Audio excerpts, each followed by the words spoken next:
बने एक दूजे के वास्ते पारसी वंश शानवी वंश के बेड पर बैठ जाती है और वंश उसके सामने रखे चेयर पर। वंश शांत भाव से शानवी को देखने लगता है। शानवी अपना सर नीचे करके बोलना शुरू करती है। मेरा जन्म दिल्ली शहर के एक जाने माने खानदान में हुआ था। मैं जब पैदा हुई तो मेरे परिवार में सब बहुत खुश हुए। मेरे दादाजी तो पूरे अस्पताल को ही सर पर उठा लिया। उनकी एक बेटी थी जो बहुत ही छोटी उम्र में गुजर गई थी। उनका नाम शानवी था। दादाजी बोलते थे कि मेरी आंखें बिल्कुल उन पर गई हैं, इसीलिए उन्होंने मेरा नाम शानवी रख दिया। मेरे परिवार में मम्मी पापा, दादा दादी और मेरा छोटा भाई, हम सब थे। मेरी माँ एक बहुत ही नॉर्मल परिवार से थी। उन्होंने अपनी पढ़ाई का खर्चा खुद से उठाया था और वो मेरे पापा के साथ उनके ही कॉलेज में पढ़ती थी। मेरे पापा से उनकी बिल्कुल भी नहीं बनती थी। वो हमेशा झगड़ा किया करते थे, लेकिन मेरे पापा कब मम्मी से प्यार करने लगे उनको पता ही नहीं चला और मेरी माँ शादी से पहले ही प्रेग्नेंट हो गई। जब ये बात दादाजी को पता चली तो पहले तो वो नाराज़ हुए, फिर उन्होंने मम्मी को एक्सेप्ट कर लिया। लेकिन नानी के परिवार में मम्मी से सारे रिश्ते तोड़ लिए। उनकी नज़र में मम्मी ने जो किया था वो पाप था। मेरे दादाजी और दादी ने मेरी मम्मी को बहुत प्यार दिया। मेरे पैदा होने के बाद भी मेरी कुंडली हमारे कुल के पंडित को भेजी गई। उन्होंने बताया कि इस लड़की के सितारे बहुत ही ज़्यादा स्ट्रॉन्ग हैं, लेकिन इसकी ज़िंदगी आसान नहीं होने वाली है। मेरे दादाजी इस बात से बहुत ज़्यादा दुखी हुए। उन्होंने उस दिन से मेरे आगे पीछे नौकरों की लाइन लगा दी। मेरे लिए कई तरह के क्लासेस के इंतज़ाम कर दिए, जिससे मुझे घर से बाहर ना जाना पड़े। वो नहीं चाहते थे कि मैं स्कूल जाऊं। उन्हें डर लगता था कि किसी ने मुझे अगर परेशान किया तो उस वक्त मेरे घर के बगल में एक लड़का रहता था। वो बहुत ही अकड़ू था। वो छोटी-छोटी बात पर मुझसे लड़ता था, मुझे बहुत चिढ़ाता था, लेकिन फिर भी हमारे बीच धीरे-धीरे दोस्ती हो गई। मेरे पापा मुझे रात में चाँद सितारों की कहानियाँ सुनाते थे। मुझे चाँद बचपन से ही बहुत प्यारा लगता था। फिर एक दिन मेरे दोस्त के साथ मैंने चाँद को देखा और तब से पापा हम दोनों को साथ में ही चाँद दिखाते थे। लेकिन एक दिन मेरा वो दोस्त कहीं चला गया। उसके जाने के बाद मुझे बिल्कुल भी अच्छा नहीं लगा था। मुझे हमेशा उसकी याद आती थी। तो मेरी माँ ने मुझे पियानो बजाना सिखाना शुरू कर दिया। मेरी माँ को पियानो बजाना बहुत पसंद था। फिर मेरी ज़िंदगी में वो काली अंधेरी रात आई जिसको मैं चाह के भी भूल नहीं सकती।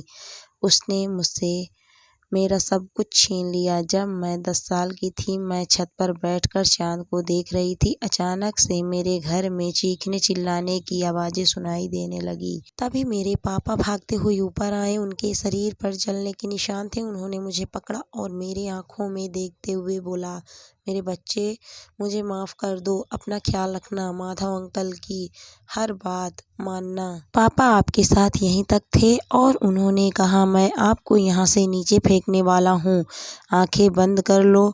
मैं रोने लगी, पर उन्होंने मुझे ऊपर से नीचे में फेंक दिया और माधव अंकल ने नीचे गद्दा रखा था जिसमें मैं शेप रहूं। फिर वो मुझे वहाँ से ले जाने लगे। पापा ने ऊपर से ही बोला, माधव, इसको दूर ले जाओ, बहुत दूर, किसी को पता ना चले कि ये हमारी बेटी है। माधव अंकल मुझे लेकर बाहर की तरफ भागने लगे। मैं अपने पापा को देख रही थी। धीरे धीरे आग ने उनको अपने आगोश में ले लिया। मेरे सामने ही मेरा पूरा घर जल गया।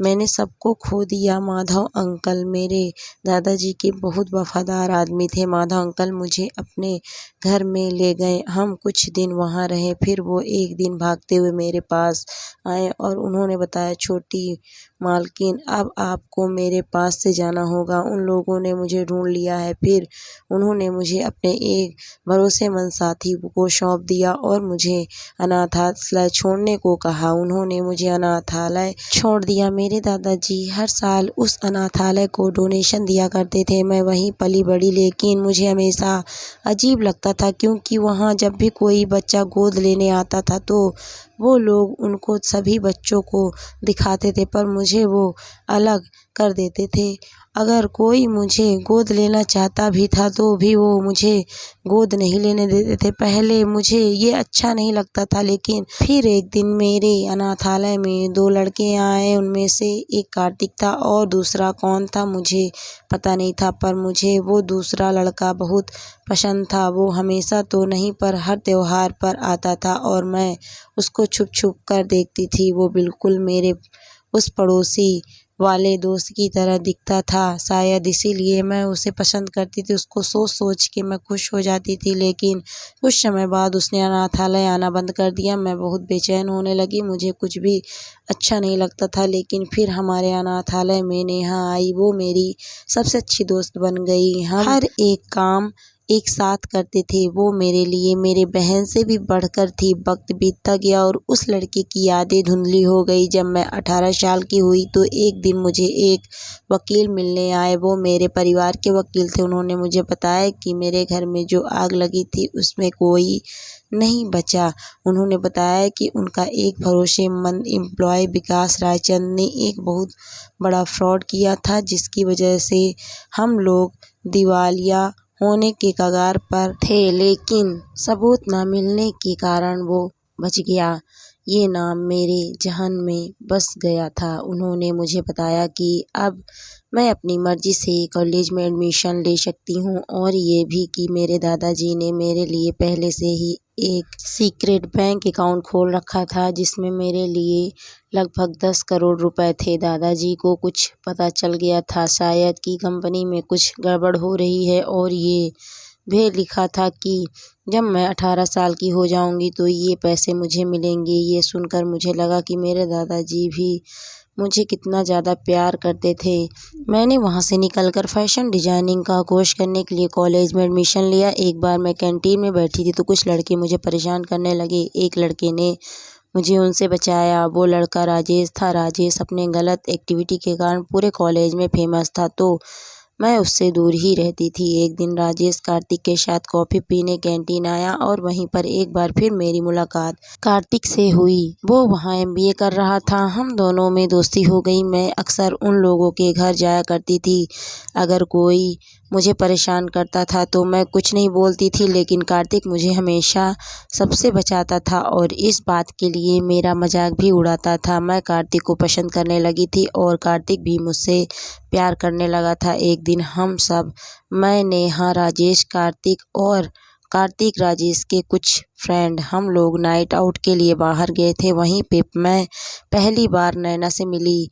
वो राजेश की दोस्त थी और वो कार्तिक को पसंद करती थी। मुझे ये नहीं पता था। उस दिन पहली बार राजेश ने मेरे और कार्तिक के बीच गलतफहमी के बीज बोए थे। उसने मुझे कॉल किया और अपने कैब में बुलाया, ये कह के कि उसको कुछ ज़रूरी काम है। जब मैं वहाँ गई तो उसने चक्कर आने का बहाना किया और मेरे कंधे पर सिर रखकर खड़ा हो गया। तभी नैना कार्तिक को लेकर वहाँ आ गई और जानबूझकर बोली, क्या यार, ये सब करना था तो कम से कम बाहर कोई वार्निंग तो लिख देते। मैंने जब कार्तिक को देखा तो उसे सब समझाया और राजेश ने भी समझाया कि जैसा तुम सोच रहे हो वैसा कुछ नहीं है। कार्तिक नाराज हो गया, वो बाहर चला गया। मैं भी उसको समझाने गई तो उसने मुझसे एक बात कही, तुम मुझसे कभी अपने नज़रें चुराकर अगर कभी ऐसा किया तो मैं समझ जाऊंगा कि जो मैंने देखा वो सच था और तुमने जो बोला वो झूठ। मैं तुम्हारी किसी भी बात पर विश्वास नहीं करूंगा। फिर उसने मुझे गले लगाया। मुझे कार्तिक की ये बात छू गई कि उसे अपने आंखों देखी सच्चाई से ज़्यादा मेरे आंखों की सच्चाई पर भरोसा है। फिर राजेश भी मेरे पास आया और उसने भी माफ़ी मांगी और बोला कि उसने जानबूझकर नहीं किया था। मैंने भी उसे माफ़ कर दिया। लेकिन नेहा मुझे हमेशा से ही राजेश से दूर रहने को बोलती थी। मुझे लगता था कि वो मुझे लेकर बहुत प्रोटेक्टिव है, इसीलिए बोलती है, तो मैं उसकी बात को हंसी में टाल देती थी। इसी तरह वक्त बीतता गया। राजेश और नैना ने ऐसे ही मेरे और कार्तिक के बीच गलतफहमियां पैदा करने की कोशिश करते रहे, लेकिन कार्तिक हमेशा ही मुझ पे विश्वास करता था। मुझे नहीं पता था कि राजेश ऐसा क्यों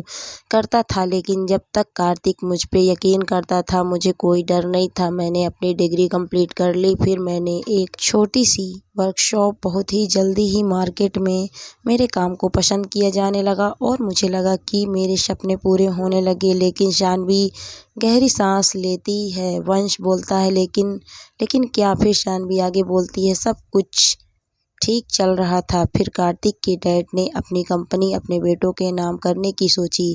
कार्तिक के बड़े होने की वजह से उसे कंपनी का सीईओ बनने की बात कही। राजेश को ये बात बिल्कुल अच्छी नहीं लगी। उसे लगा कि उसने सौतेला होने की वजह से उसके डैड उसके साथ ऐसा कर रहे हैं। उसने कार्तिक से सब कुछ छीन लेने की सोच ली।